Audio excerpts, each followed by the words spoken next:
Assalamualaikum warahmatullahi wabarakatuh. Masuk ke video keempat dari pembahasan tampilan toko Aquila Group.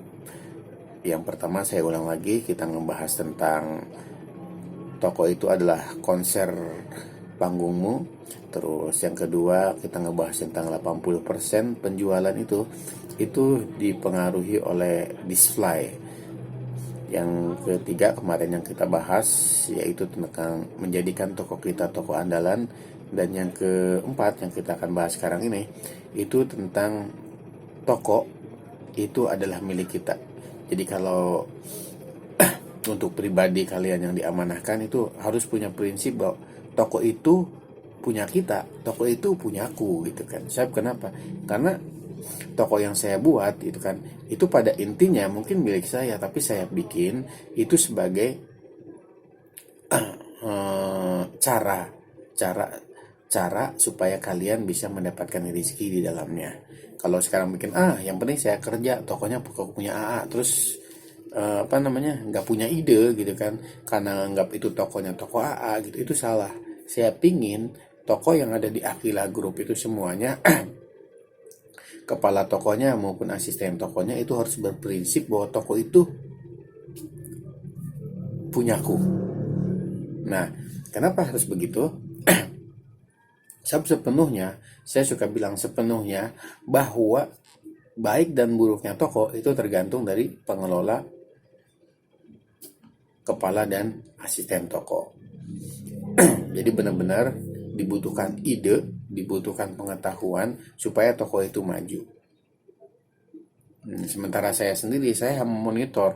Ketika emang itu bermanfaat ya alhamdulillah. Tapi ketika saya udah coba bantu gitu kan, saya coba lihat, saya coba nilai, kok ini nggak berkembang yang jaganya, ya udah mohon maaf gitu. Selama 2 bulan biasanya saya coba dan tidak ada perubahan, terus tidak ada perkembangan di toko tersebut, ya udah saya akan keluarkan gitu kan. Sebab saya yakin ada orang lain gitu kan, orang lain yang lebih membutuhkan agar toko itu bermanfaat, agar toko itu menghasilkan bukan untuk orang yang cuma main-main, orang yang cuma mengalir karena menganggap ya sudah yang penting saya kerja gitu kan. Dia nggak berpikir lagi gimana cara menghasilkan dan cara membentuk tokonya agar rame gitu kan. Itu saya berpikirnya seperti itu.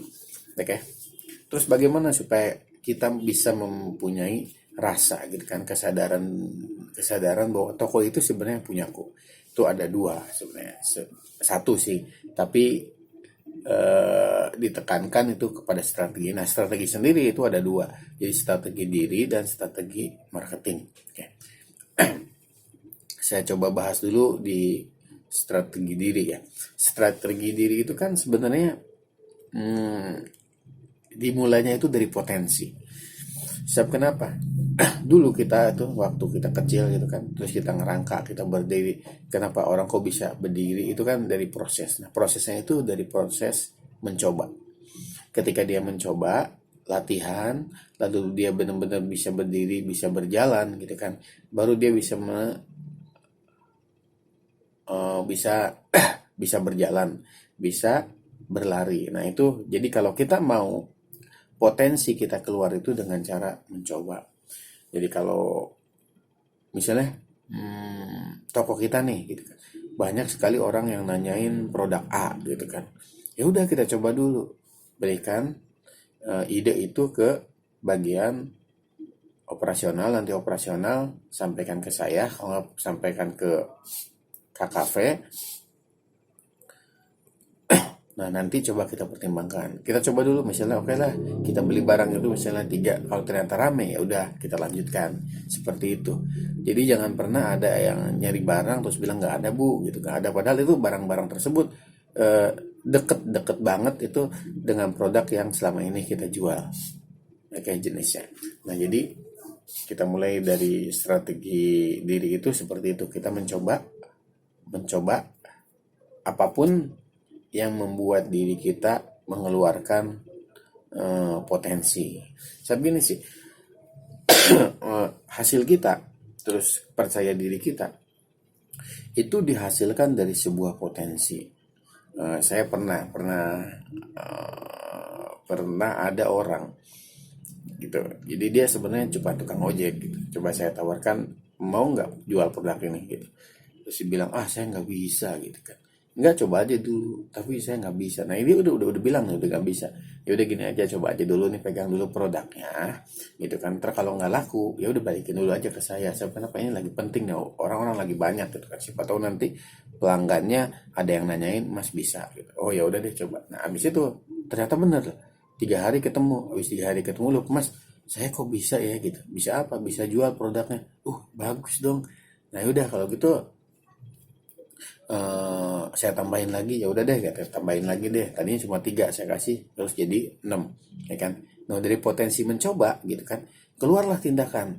Saya kenapa? Karena ketika dia udah ambil barang 3 dari saya gitu kan, ini barang udah 3 nih, ya kan. Nah sekarang barangnya udah dipegang sama dia nih, kan sayang kalau dia nggak coba bertindak. Akhirnya dia nawarkan ke konsumen, ke pelanggannya produk tersebut, akhirnya menghasilkan tindakan, ya kan. Setelah menghasilkan tindakan, otomatis menghasilkan hasil. Jadi ya, hasil itu seperti keuntungan gitu kan. Nah setelah menghasilkan hasil, dia menghasilkan kepercayaan diri. Makanya saya bilang potensi itu menghasilkan kesuksesan dan menghasilkan kepercayaan diri, ya kan. Ketika dia udah nyampe nih, dari mulai potensinya udah ketemu, terus membuahkan sebuah tindakan, menghasilkan hasil, baru dia mulai percaya diri. Nah setelah dia percaya diri nih, ternyata apa? Justru si potensi yang tadinya cuma coba-coba, dia pengen kembangkan lagi, ya kan. Dia pengen kembangkan lagi, lebih potensi yang lebih menantang. Udahlah, pokoknya gue lepasin gojeknya, gue pengen jualan produk ini gitu kan. Ternyata benar, setelah dia potensinya dia taikin, akhirnya apa? Tindakannya lebih tinggi, hasilnya lebih tinggi, kepercayaannya lebih tinggi. Terus aja itu muter. Jadi dari potensi menghasilkan sebuah tindakan akan menghasilkan sebuah hasil, reward gitu kan. Nah setelah reward itu mendapatkan kepercayaan diri, ya.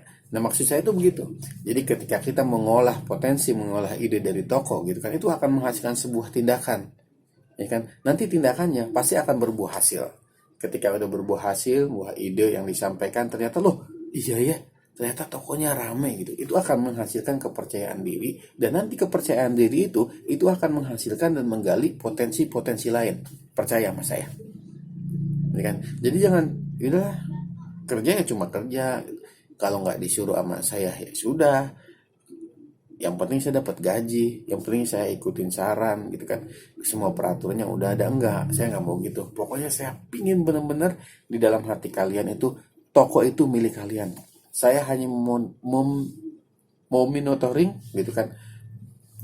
Saya cuma hanya sebagaimana video yang paling pertama itu, menolong untuk amal jariah saya gitu kan, yang ada manfaatnya banyak untuk kalian gitu kan.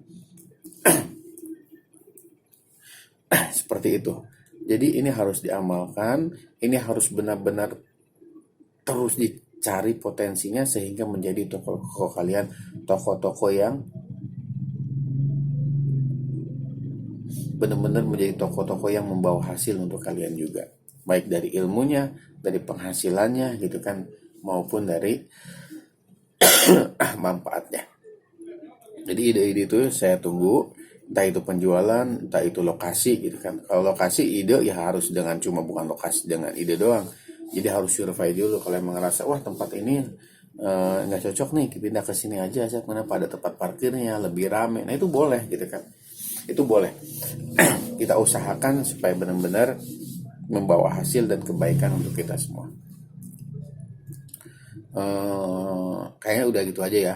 Video selanjutnya bakal seru lagi karena nanti kita akan membahas tentang ini apa, strategi marketing. Wah ini sebenarnya panjang, tapi saya besok cuma ngebahas 3 doang. Yang selanjut ilmu marketingnya nanti dipisah lagi di video-video lainnya.